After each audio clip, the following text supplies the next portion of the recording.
अच्छा देखें, जैसे यहाँ पर हमारे पास ये क्वेश्चन है, वो बोला है कि hot concentrated HCl reacts with a solid magnesium oxide to make a chlorine gas. Chlorine gas is toxic and more denser than, यानी जो क्लोरीन गैस है ये टॉक्सिक है और ज्यादा पोटेंस है देन द एयर ना, यानी कि एयर नीचे पर आ जाएगी। सॉरी, क्लोरीन गैस जो है वो अगर मैं किसी को कंटेनर में दोनों को मिक्स करूं तो एयर जो है वो ऊपर आ जाएगी, और जो क्लोरीन गैस है वो नीचे जो है वो रह जाएगी, क्योंकि ज्यादा जो पोटेंशियल है। तो ये वो बोला कि concentrated HCl is corrosive figure. अच्छा सॉरी, कैलोरी में मैंने, हाँ कैलोरीन गैस ना। अब वो बोले कि figure 1.1 shows the apparatus used to make and collect a sample of chlorine gas. There is a one error in the way the apparatus has been set up. अब उसने हमें ये apparatus वगैरह जो वो दिया हुआ है, सही है। अब वो हमें क्या भी वो है, ये एरर है, हमें उसमें नहीं वो जाना है ना। अब वैसे मैं एक एरर जो वो बता देता हूँ। देखो यहाँ पर हमारे पास ये यहाँ पे रिएक्शन हो रहा है, यहाँ पे गैस की जो वो ये कलेक्शन हो रही है, यहाँ पे गैस की हमारे पास जो है वो कलेक्शन हो रही है ना। तो अब क्योंकि क्लोरीन जो है वो लेस पोटेंशियल है ये एयर से, तो क्लोरीन नीचे को बैठ जाएगी, एयर ऊपर आ जाएगी।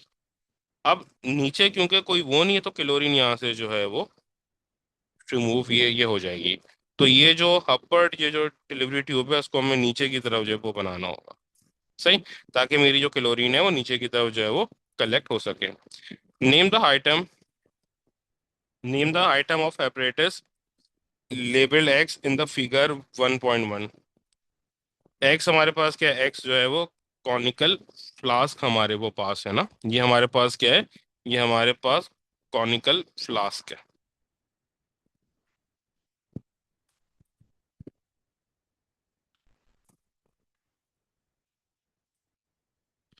फिर वो बोले कि identify the substance label Y in the figure 1.1। जो वाई है ना, वाई वाई में हमारे पास क्या है, देखो अब है क्या।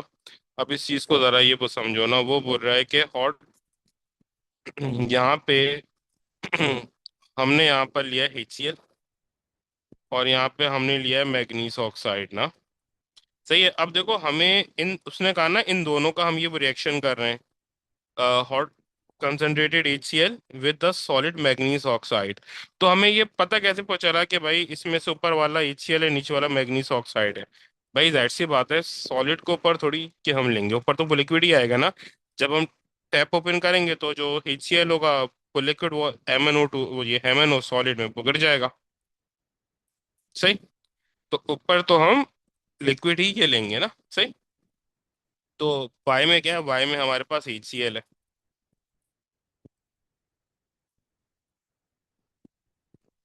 फिर then उसके बाद बोलना है name an item of an apparatus that can be use to heat the eggs.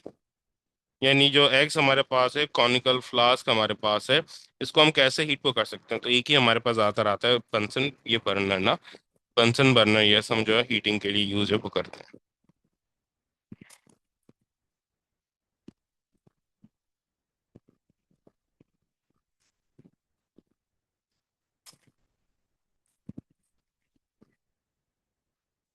अब वो बोल रहा है कि भाई there is one error in the way the apparatus has been set up, describe the change that needs to be made to the apparatus in the figure 1.1। भाई सीधी सी बात है, अभी हपर्ड है, अभी आपका ये हपर्ड है ना, ये जो मुझे हली ने भी अभी ये कहा था स्टार्टिंग में ना, कि जो डिलीवरी ट्यूब है टेस्ट की, ये गैस की वो हपर्ड है, आप इसको वो डाउनलोड ये वो कर दोगे। तो यहाँ से जब आप इसको देखो, जैसे ये हमारे पास है, इसको हमने जैसे इसको वो कर दिया ना, ये है ही नहीं, पर्स करो हमारे पास, ठीक है। इसको हमने यहाँ से वो डाउनवर्ड जो वो कर दिया ना, जो पूरा सिस्टम है इसको हमने कर दिया वो डाउनवर्ड। और यहाँ पे जो हमने गैस को कलेक्ट जो है ना ये वो कर दिया। अब यहाँ से जो ये क्लोरीन आएगी, क्योंकि क्लोरीन जो है लेस पोटेंशियल है, तो वो नीचे जो है वो गैदर हो जाएगी, और ऊपर की तरफ जो वो ये हेयर आ जाएगी, ठीक है। सो क्या है, collection tube should be placed downward.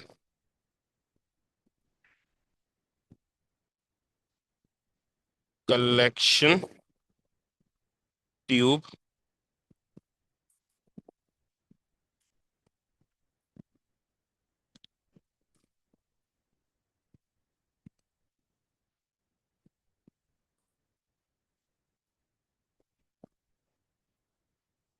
ठीक है। अब वो बोल रहा है कि भाई explain why this experiment should be carried out in a fume cupboard. देखो उसने यहाँ पर हमें इसका आंसर ना ऊपर वो दिया हुआ है। जैसे देखो अक्सर बच्चों को वो याद नहीं होता, एज ए टीचर हम भी जो है वो ये भूल जाते हैं ना। तो इसके ऊपर ना इसका आंसर दिया हुआ है, explain why this experiment should be carried out in a fume cupboard. Fume cupboards कब यूज करते हैं? जब हमें डायरेक्ट फ्यूम आता है। फ्यूम, ये कपबोर्ड्स हम कब यूज करते हैं? जब जो है ना कोई वो टॉक्सिक फ्यूम हमारे वो पास आता है। तो टॉक्सिक फ्यूम हमारे वो पास जो है वो कब आ रहा है? टॉक्सिक फ्यूम जो है ना वो, सॉरी, टॉक्सिक फ्यूम यहाँ पे वो कौन सा आ रहा है? टॉक्सिक फ्यूम हमारे पास यहाँ पर आ रहा है उसका क्लोरीन। टॉक्सिक फ्यूम हमारे पास यहाँ पे किसका आ रहा है? टॉक्सिक फ्यूम हमारे पास आ रहा है क्लोरीन का। और ये उसने ऊपर जो वो लिखा हुआ है, उसने ऊपर ही हमें मेंशन किया हुआ है कि chlorine is a toxic gas. ये ऊपर ऑलरेडी उसने मेंशन करके हमें दिया हुआ है, ये रहा ना, क्लोरीन गैस इज टॉक्सिक।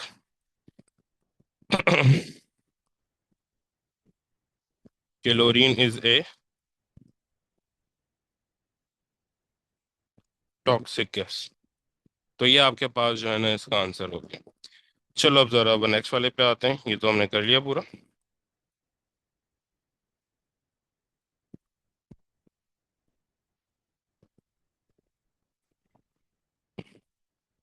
यानी कि एक वो होता है, कपबोर्ड होता है हमारे सामने जहां पर एक्सपेरिमेंट कर रहे होते हैं, उसके आगे एक शील्ड सी जो है वो लगी हुई होती है। उसके आगे एक शील्ड सी जो है ना ये वो लगी हुई होती है। वो फिर हमें किसी भी जो है ना फ्यूम से ये प्रोटेक्ट को कर रही होती है। समझो ये एक शील्ड सी होती है जो कि किसी भी फ्यूम से हमें ये प्रोटेक्ट कर रही होती है। अच्छा, अब देन इसके बाद हमारे पास है,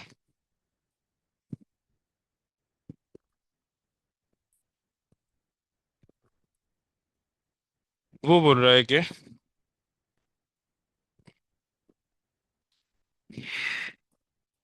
अब देखो ये ना बहुत ही अजीब सा जो है ना ये क्वेश्चन है, सही। और ये 6 मार्क का नहीं, ये ज्यादा ये 4 मार्क का है ना। वैसे नॉर्मली जो फर्स्ट क्वेश्चन है it will be for 6 mark, but ये ज्यादा ये मार्क का है। वो बोला कि egg shells are made up from a mixture of a calcium carbonate and the other insoluble substances. Calcium carbonate react with a dilute hydrochloric acid. The equation for the reaction is shown. Calcium carbonate reacting with HCl to form CaCl2 H2O plus CO2. The other substances in eggshell do not react with the hydrochloric acid। यानी जो eggshell है उसमें calcium को carbonate है, apart from calcium को carbonate other insoluble substances भी हैं, लेकिन कैल्शियम को कार्बोनेट में, ओ एगशेल में कैल्शियम कार्बोनेट के अलावा जितने भी अदर इनसॉल्युबल सब्सटेंसेस तक कोई भी HCl से रिएक्ट नहीं ये वो करता। A student finds the percentage by mass of a calcium carbonate in a eggshell. Figure 1.1 shows the first three step of the method student uses। अब वो बोले कि स्टूडेंट क्या कर रहा है, a student finds the percentage by mass of calcium carbonate है ना ये है एगशेल। यानी कि एगशेल में कैल्शियम कार्बोनेट कितना है, ठीक है। तो उसके 3 स्टेप यहाँ पे उसने जो है वो दिए हैं। एक क्या है, grind the eggshell into smaller pieces, small pieces. Find the mass of small pieces of a eggshell. Add the small pieces of a eggshell to the dilute HCl and warm the mixture and stir with the glass। ये बोरॉड, ठीक है। अब देखो अब मैं ये वैसे कुछ समझा देता हूँ ये है क्या। देखो उसने क्या किया, हमारे पास एग शेल है, एग शेल में सिर्फ और सिर्फ कैल्शियम को कार्बोनेट होता है जो कि HCl से हमारे पास जो है ना रिएक्शन को करता है। सही है, हमने क्या किया, एग शेल लिया। एग शेल को हमने जो है ना ये ग्राइंड कर लिया, वो समझो स्मॉल पीसेस दिया, वो पाउडर को फॉर्म में आ गया। अब जैसे प्लेट से उसका वो मास आया 5 ये ग्राम एग शेल का ना। अब हमने 5 ये ग्राम एग शेल जो HCl हम इसमें, हमने HCl जो है उसमें ये डाल दिया ना, यानी एक्सिस HCl हमने इसमें जब ये डाल दिया एग शेल में।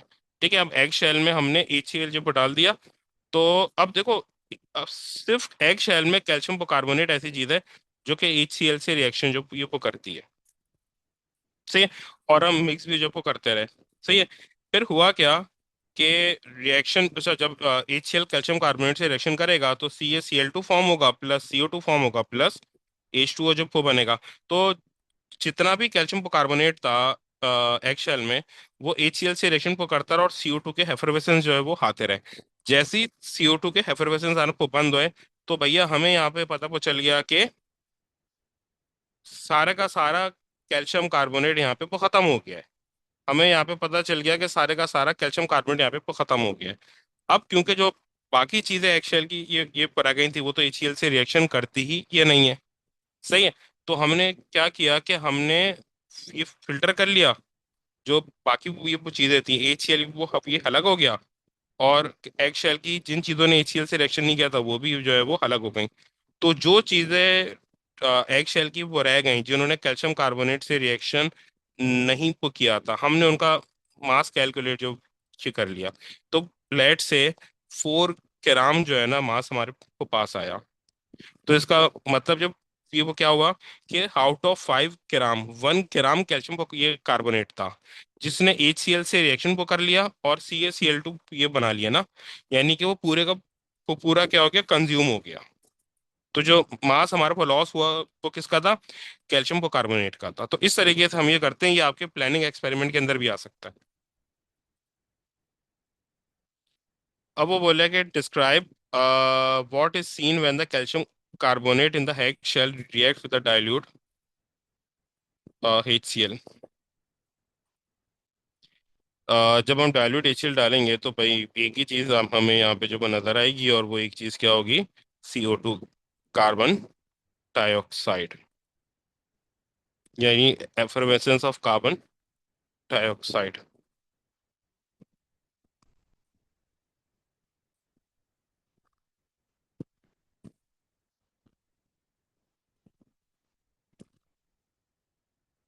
अच्छा देखो, जिन स्टूडेंट्स को समझने को नहीं आया है ना कि हम कैल्शियम वो कार्बोनेट के परसेंटेज कैसे ये हम निकालेंगे, तो भाई ये आप ये, अच्छा यहाँ पर इसका पूरा जो है ना यहाँ पे नीचे ये दिया हुआ है ना। तो पहले जो है ना, देखो जैसे ये होगा क्या ना, देखो जैसे मेरे पास ये एग शेल है। एग शेल को मैंने स्मॉल पीसीज में जो है कि कर लिया। ठीक है। और स्मॉल पीसीज में किया और उसका जो वो मास आया मेजर किया वो आया 5 ग्राम्स। एग शेल में कैल्शियम को कार्बोनेट से और अदर इनसॉल्युबल जो है वो पार्टिकल्स हैं जो कि HCl से रिएक्शन नहीं वो करते। तो मैंने पूरे का पूरा 5 ग्राम स्मॉल पीसेस में एग शेल जो है मैंने HCl में ऐड को कर दिया। तो HCl जो है एक्सिस में, तो जो एग शेल में सिर्फ कैल्शियम वो कार्बोनेट इससे रिएक्शन जो वो करेगा। ठीक है। तो रिएक्शन हुआ हुआ हुआ हमें, अच्छा ये रिएक्शन का पता कैसे को चलेगा कि रिएक्शन को खत्म हो गया, यानी कि जितना भी कैल्शियम को कार्बोनेट हमारे पास एग शेल में था उसने पूरा HCl से रिएक्शन कर लिया। ये हमें पता किस तरीके से ये वो चलेगा। तो ये पता हमें इस तरीके से को चलेगा कि CO2 जो है ये प्रोड्यूस होगा, यानी CO2 के एफरवेसेंस आएंगे। जब तक CO2 के एफरवेसेंस आ रहे हैं उस वक्त तक जो है वो कैल्शियम को कार्बोनेट ये प्रेजेंट है। वंस CO2 के एफरवेसेंस आना बंद हो गए, हमें पता चलेगा कि पूरे का पूरा कैल्शियम कार्बोनेट भी कंज्यूम हो चुका है। अब रिएक्शन हमारा वो रुक गया।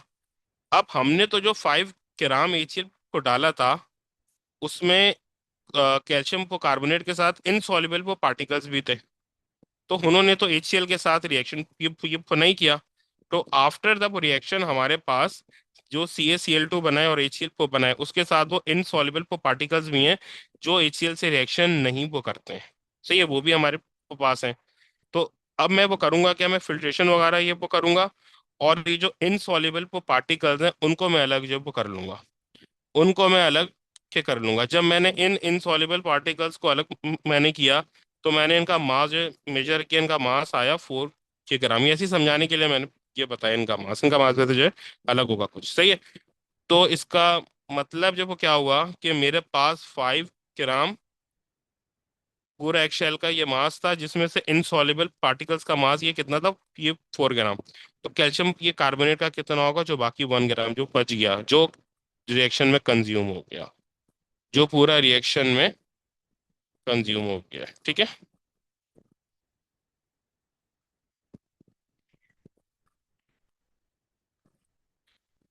Describe describe what a student should do to make ensure that the acid is an axis and all the calcium carbonate has reacted। अभी मैंने ये चीज आपको वो समझाई है ना, तो जो चीजें इसने वो पूछी ना ऑलरेडी हमने वो कर ली है ना।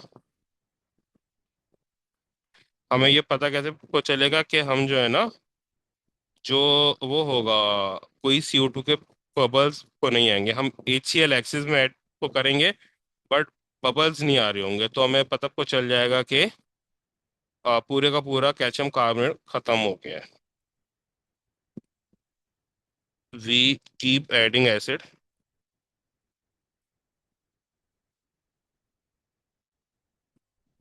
but there is no effervescence of CO2. That means all calcium carbonate has been reacted, यानी कि पूरे का पूरा कैल्शियम कार्बोनेट रिएक्ट जो वो कर चुका है। अब अगर आप खाली ये भी लिखते तो आपको 2 मार्क को दे देता ना। अगर आप इतना भी लिखोगे तो वो आपको 2 मार्क जो वो दे देगा। ये जो मैंने एक्स्ट्रा लिखा है ये इसलिए कि अगर कभी आ जाए तो ये आपको पता ये होना चाहिए ना, क्योंकि CO2 नहीं बन रहा है, यानी कि पूरे का पूरा कैल्शियम कार्बोनेट जो जितना भी हमने ये एसिड डाला है उसने हमारा कैल्शियम कार्बोनेट, जितना भी कैल्शियम कार्बोनेट था उससे रिएक्शन जो वो कर लिया। फिर देन उसके बाद हमारे पास है वो बोले कि after step 3 the student filters a mixture to obtain the unreacted solid left from the excess, वही जो मैंने आपको पूरा एक्सप्लेन किया था अभी। Draw a label diagram of the apparatus the student should use to filter the mixture. इससे आसान कुछ हो ही नहीं हो सकता। एक फनल बनाओ, उसके ऊपर फिल्टर पेपर, जब ये फनल बना तो बस, और फिल्टर पेपर उसके ऊपर जो के रख दो, यूं करके ना। फनल कैसे बनती है, यूं हो गया,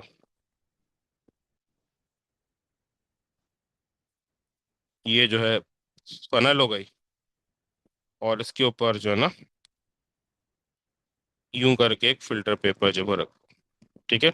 और ये बता दो क्या है, ये फिल्टर पेपर है, ने कहा है ना कि मेंशन करो, और ये फनल है, और ये बीकर में रखोगे ना, दैट सी बात है। तो एक बीकर बना दो।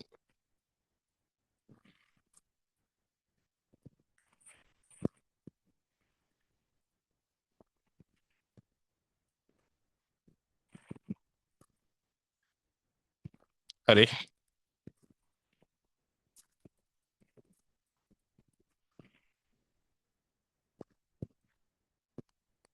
ये मेरे पास फनल हो गया, और ये बीकर है, ठीक है। और यहाँ पे जो है नीचे वो बना दो, नीचे जो है वो फिल्ट्रेट आ गया, और ऊपर जो है वो रेजिड्यू हमारे पास जो वो रह गया, ऊपर यूं करके रेजिड्यू बना दो वो थोड़ा सा। तो ये बहुत ही जो है वो प्रॉपर एक फिगर हो जाएगी। अगर रेजिड्यू यानी कि जो हमारे पास अनरिएक्टेड सॉलिड जो ये पर रह गया है, ठीक है। और ये फिल्ट्रेट है जो लिक्विड हमारे पास आ गया है,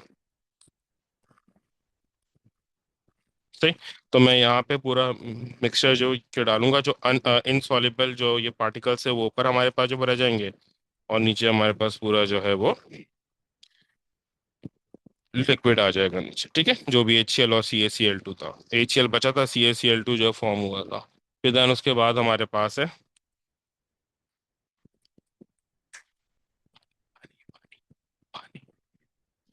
after the filtration the student washes the residue, identify the two substances removed from the residue by washing। अच्छा, वो बोल रहा है कि भाई हमने जो है ना, देखो जो भी हमारे पास एंड में सॉलिड बचता है हम उसको जो है ये वॉश करते हैं। एंड में जो भी सॉलिड हमारे पास बचता है सॉलिड को हम ये वॉश करते हैं। सॉलिड को हम वॉश क्यों करते हैं, क्योंकि देखो जो ये हमारे पास वो सॉलिड था, जो वो ये रेजिड्यू था, उसके साथ जो है ना यहाँ पे कैल्शियम ये कैल्शियम के क्लोराइड और HCl थे। तो ये दोनों इसके साथ जो है ना, ये जो हमारे पास इनसॉल्युबल ये पार्टिकल हैं, इसके साथ ये हिस्टैग होंगे, वो चिपके हुए होंगे। तो जब मैं ये मैं ये वो करूंगा ना, डिस्टिल ये वाटर से, तो ये दोनों इम्प्योरिटी जो है वो खत्म हो जाएंगी, इसके साथ रिमूव हो जाएंगे।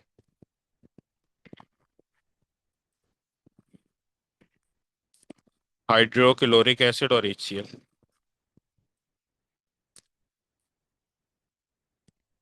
हाइड्रोक्लोरिक एसिड यानी कि HCl, और कैल्शियम क्लोराइड दूसरा आ गया।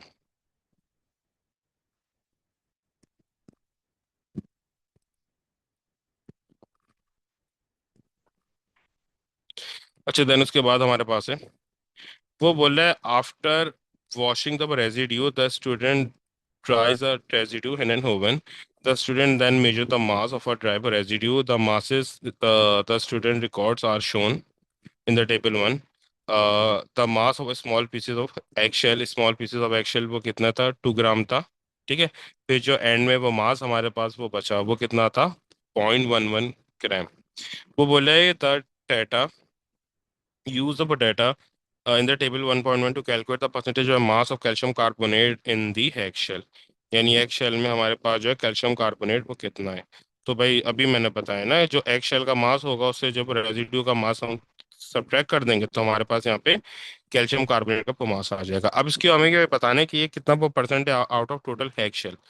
तो जो कैल्शियम कार्बोनेट का मास हमने वो निकाला है ना, अब ये जो परसेंटेज हमने निकालनी है कैल्शियम कार्बोनेट की, हम क्या करेंगे, इस कैल्शियम कार्बोनेट की ये जो मास को, टोटल जो मास है एक शेल का, उससे हम ये डिवाइड कर देंगे, और 100 से मल्टीप्लाई हम जो ये वो कर देंगे। तो 19.4% आ गया ये कितना आ गया, 94.5% हमारे पास आ गया। सही। अच्छा, अब देन इसके बाद हमारे पास है, हाँ,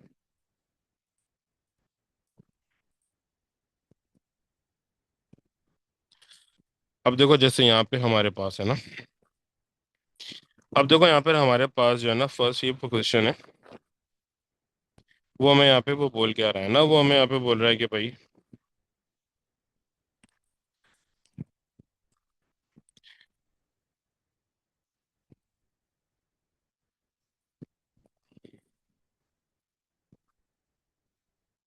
a student does an experiment a student does an experiment to make the pure hydrated copper sulfate की crystal CuSO4 dot 5H2O.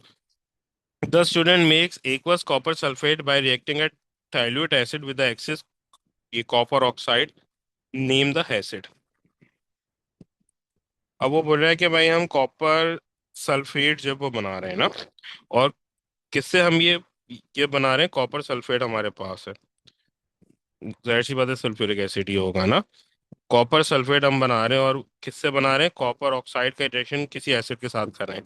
क्योंकि SO4 यहाँ पर आ रहा है हमारे पास, तो SO4 सिर्फ सल्फ्यूरिक एसिड से ही आता है। यानी कि हम H2SO4 का इसके साथ जो ये रिएक्शन कर रहे हैं, ठीक है, और उसके साथ H2O वाटर भी ये बनेगा। तो ये हमारे पास क्या है, ये हमारे पास है सल्फ्यूरिक एसिड।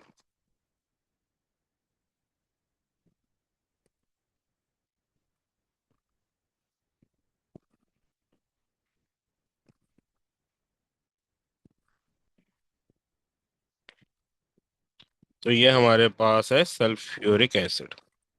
फिर देन उसके वो बाद हमें बोल रहा है, figure 1.1 shows an apparatus the student uses to crystallize the aqueous copper to sulfate।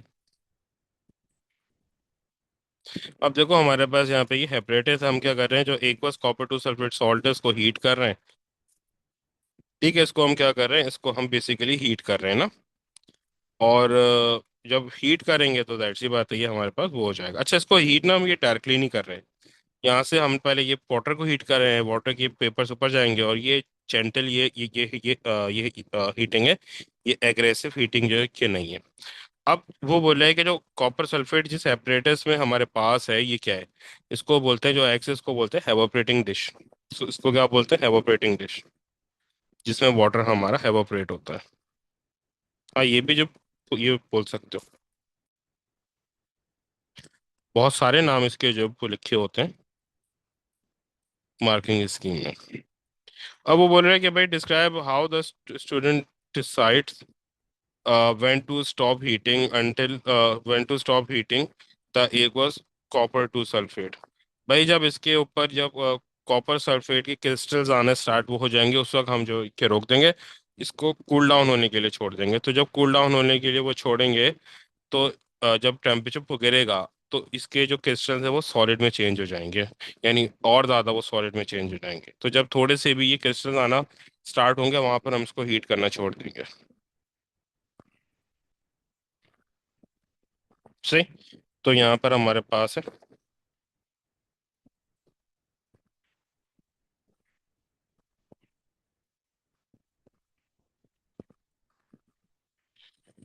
When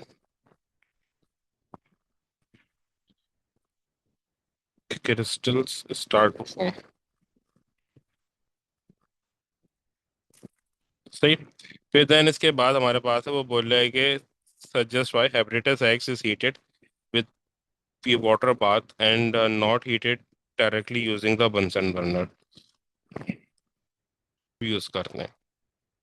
अच्छा देखो, यहाँ पर आपको पता होना चाहिए कि वाटर बाथ और जेंटल हीटिंग जो है ना, यानी कि एक एग्रेसिव हीटिंग डायरेक्ट बंसन को बर्नर पे, और एक वाटर बाथ हम क्यों यूज के करते हैं। देखो होता क्या है कि अगर मैं यहाँ पे बंसन बर्नर यूज के करूंगा, अगर मैं यहाँ पर यहाँ ये हटा दूं, सीधा बंसन बर्नर जिससे मैं ये हीट करूं, बीच का ये हटा दूं कि वाटर बाथ, तो वो एग्रेसिव जो है ना वो हीटिंग होगी। इससे ये होगा क्या, जो मेरे क्रिस्टल ये बनेंगे ना कि कॉपर सल्फेट के, वो पॉपकॉर्न की तरह ये उछल उछल के जो है ना वो बाहर आ जाएंगे। सही। वो पॉपकॉर्न की तरह उछल उछल के जो है वो बाहर आते जो है के रहेंगे। सही। तो वाटर बाथ का पर्पस होता है एक जेंटल स्लो हीटिंग जो है के करना। और होता क्या है, देखो, अब दो वो चीजें हैं। अगर मैं बिल्कुल जेंटल हीटिंग में ये वो करूंगा ना, अगर मैं बिल्कुल सॉरी जेंटली एग्रेसिव हीटिंग करूंगा, डायरेक्ट बंसन ये बर्नर से मैं ये वो करूंगा, तो वो हमारे पास जो सॉल्ट जो बनता है, देखो यहाँ पे सॉल्ट जो है वो कौन सा के लिखा हुआ है, ये लिखा हुआ है हाइड्रेटेड कॉपर सल्फेट। यानी मुझे हाइड्रेटेड कॉपर जो वो सल्फेट चाहिए, मुझे एनहाइड्रस कॉपर सल्फेट नहीं वो चाहिए। ये मेरे पास है बिल्कुल ड्राई कॉपर को सल्फेट। और ये मेरे पास है XH2O लिखा हो, 5H2O। ये है हाइड्रेटेड कॉपर सल्फेट। ये हाइड्रेटेड है और ये एनहाइड्रस है। नहीं, मैंने ये उल्टा जो वो लिख दिया। नीचे वाला हाइड्रेटेड है, नीचे वाला हाइड्रेटेड है, और ऊपर वाला एनहाइड्रस है। ऊपर वाला एनहाइड्रस है। तो अगर मुझे बिल्कुल एक ड्राई सॉल्ट बनाना होता है ना, तो मैं जो है ना डायरेक्ट बंसन बर्नर जो है यूज कभी कभी वो कर लेता हूँ। यानी डायरेक्ट हीटिंग जो है मैं वो कर लेता हूँ, अगर मुझे बिल्कुल एनहाइड्रस सॉल्ट जो है वो बनाना होता है। लेकिन अगर मुझे हाइड्रेटेड सॉल्ट को बनाना है, तो मुझे स्लो हीटिंग की जो की नीड होती है, यानी कि पूरे का पूरा जो ये वाटर है इससे रिमूव ना ये हो जाए।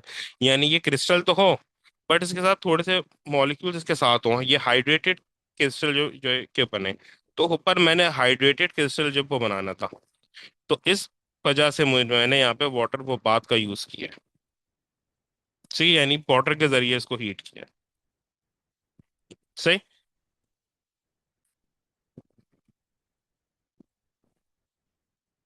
Water bath heats more gently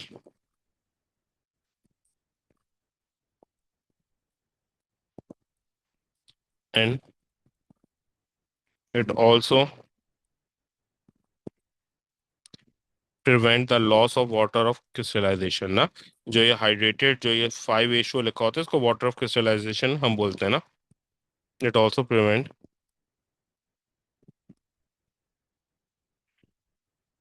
the water of crystallisation removed.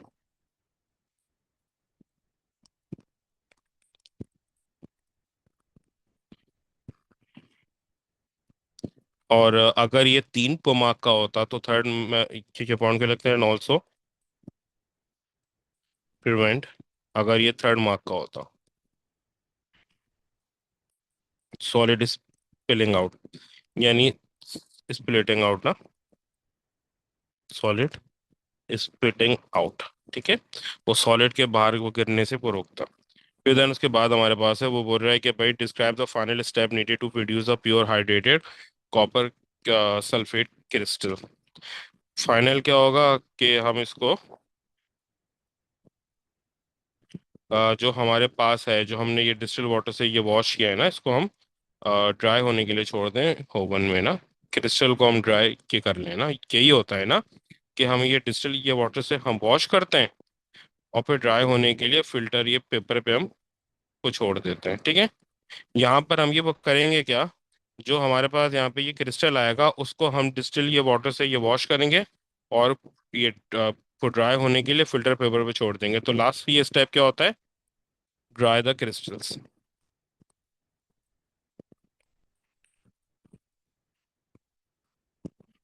Dry the crystals of copper sulphate.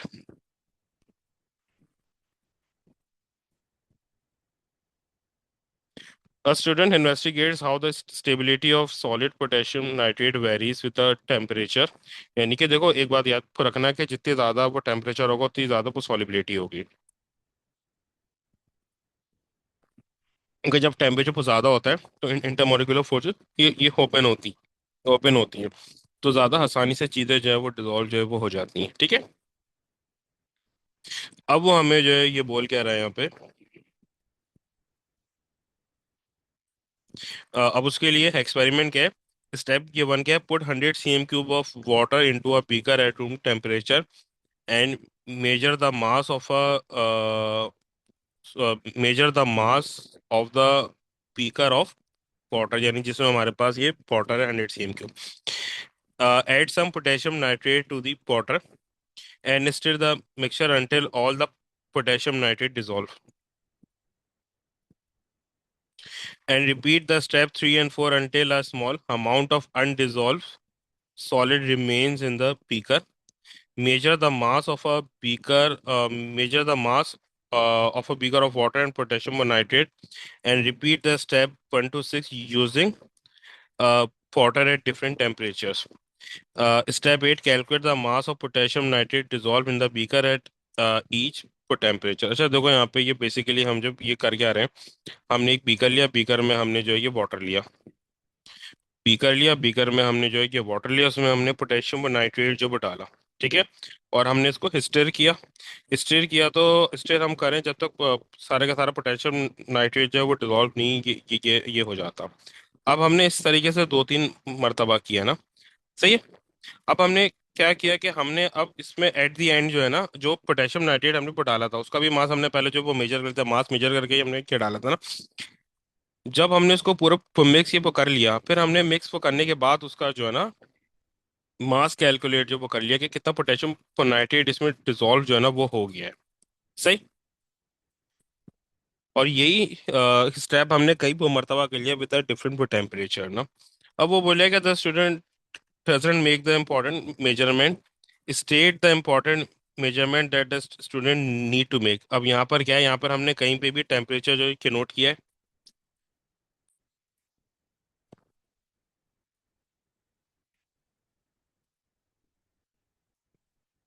यहाँ पर क्या हमने कोई भी टेम्परेचर ये वो नोट किया है कि कितने पर टेम्परेचर में था। तो हमें टेम्परेचर तो नोट को करना है ना कि हम ये कितने पे कर रहे हैं। एक तो रूम टेम्परेचर हो गया, दूसरा कितना है, सही है। तो वो यहाँ पे नहीं को लिखा हुआ था टेम्परेचर मेजरमेंट, लिखा हुआ है मेजरमेंट तो ये टेम्परेचर की है। अब वो बोले कि the student results are shown in the table, कि भाई जब 15 डिग्री सेल्सियस है तो इतना मास पोटेशियम नाइट्रेट का डिजोल्व हुआ पर 100 cm³ of water, room temperature पे इतना हुआ, 35 डिग्री सेल्सियस पे इतना हुआ, एंड सो ऑन। वो बोले estimate the mass of potassium nitrate dissolve in 100 cm³ of water at 55 degree Celsius. देखो 55 डिग्री सेल्सियस पे भी ये कितना होगा, इसके वो बीच का मास जो है वो निकाल लो। ये कोई भी बीच की एक वैल्यू जो है यहाँ पे वो लिख दो। बीच बीच की मोस्ट ये पॉसिबल ये वैल्यू क्या आ रही है, 100 यहाँ पे आप लिख दो, ठीक है। मिड की कोई भी वैल्यू ये आप लिख दो, क्योंकि ये इंक्रीज हो रहा है ना, ठीक है।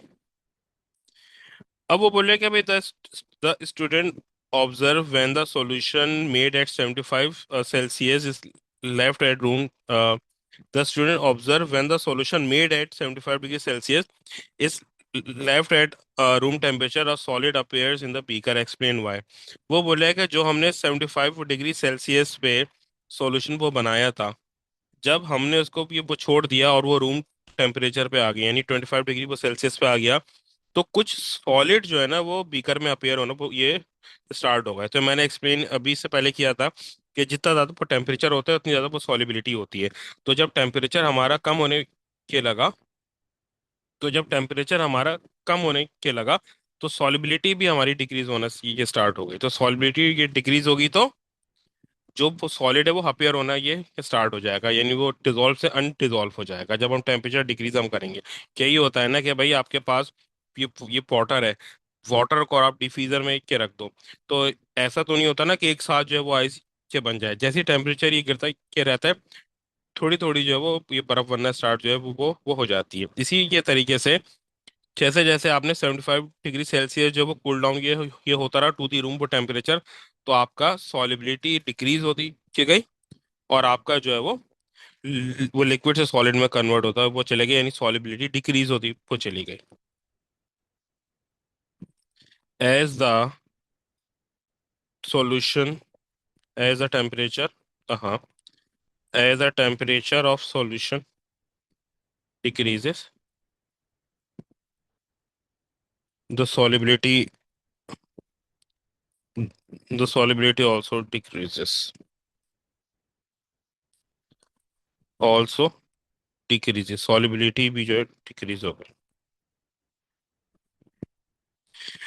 अब बोलेंगे suggest why the student do not do the experiment at 115 degree Celsius. भाई 115 डिग्री सेल्सियस पे कैसे एक्सपेरिमेंट हम करेंगे, क्योंकि हमारा वाटर ही 100 डिग्री सेल्सियस पे जब वो बॉयल हो जाएगा। Water boils at 100 degree Celsius. जब हमारा वाटर ही 100 डिग्री सेल्सियस पे बॉयल हो रहा है तो हम 151 8 15 डिग्री सेल्सियस पे एक्सपेरिमेंट कैसे हम ये वो कर सकते हैं। Explain why the method the student uses give a higher value for the solubility than the true value. भाई हमेशा क्या होता है, पूरे के पूरे सॉलिड जो है वो डिसॉल्व नहीं होते ना कुछ सॉलिड जो है ये रह जाता है। ठीक है, हमेशा पूरे का पूरा सॉलिड जो है वो डिसॉल्व नहीं होता। हम एक एस्टिमेट करते हैं कि इतना सॉलिड जो है वो डिसॉल्व ये हो जाएगा, लेकिन कभी भी उतना सॉलिड ये डिसॉल्व नहीं होता। Some of the solid is not dissolve. हाँ, ये भी हम जो है वो लिख सकते हैं ना। ठीक है भाई, ऊपर वाले पार्ट में इशू हो रहा है कि भाई भाई देखो उसने कहा है कि जब जब हमारे पास 75 डिग्री सेल्सियस था और फिर हमने उसको रूम टेम्परेचर पे जब हम लेके ये आ गए तो कुछ सॉलिड अपेयर होना ये स्टार्ट हो गया। अभी मैंने एक्सप्लेन किया था जितना ज़्यादा टेम्परेचर होगा उतना ही के ज़्यादा वो सॉलिबिलिटी होगी। तो जब टेम्परेचर डिक्रीज हो रहा है तो मेरी सॉलिबिलिटी भी वो ये डिक्रीज होगी ना। सॉलिबिलिटी जब मेरी डिक्रीज होगी तो क्या होगा, सॉलिड वापस अपेयर होना ये स्टार्ट होगा जो सॉलिड ये डिसॉल्व हो गया था। सही।